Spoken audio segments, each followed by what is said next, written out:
सिर्फ दो अक्षर एक्स और वाई, लेकिन इन्हीं दो अक्षरों पर टिकी हो सकती है।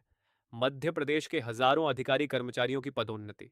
मध्य प्रदेश के नए पदोन्नति नियमों के नियम 5 में तो यह प्रावधान किया गया है कि किसी भी विभाग में पदोन्नति की कार्यवाही शुरू होने से पहले अनुसूचित जाति और अनुसूचित जनजाति वर्ग के लिए एक्स और वाई का निर्धारण किया जाएगा।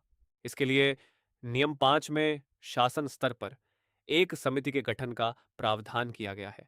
यही समिति संबंधित विभाग में पर्याप्त प्रतिनिधित्व तथा प्रशासनिक दक्षता का परीक्षण करेगी। इसी परीक्षण के आधार पर एक्स और वाई का निर्धारण किया जाएगा।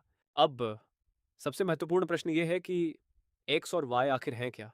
नियम के अनुसार एक्स और वाई का मान 0 से 1 के बीच होगा। सामान्य परिस्थितियों में यदि पर्याप्त प्रतिनिधित्व तथा प्रशासनिक दक्षता से संबंधित कोई विशेष परिस्थिति नहीं है तो x बराबर 1 तथा y बराबर 1 निर्धारित किए जाएंगे। लेकिन यदि समिति को यह प्रतीत होता है कि किसी विशेष परिस्थिति के कारण इन मानों में परिवर्तन आवश्यक है तो नियमों के अनुसार x और y का मान तो 1 से कम भी निर्धारित किया जा सकता है। अब आइए समझते हैं कि x और y का वास्तविक उपयोग कैसे होता है। नियम 5 के अनुसार अनुसूचित जाति वर्ग के लिए पदोन्नति में आरक्षण का प्रतिशत 16 गुणा x के आधार पर निर्धारित किया जाएगा। इसी प्रकार अनुसूचित जनजाति वर्ग के लिए यह प्रतिशत 20 गुणा y के आधार पर निर्धारित होगा।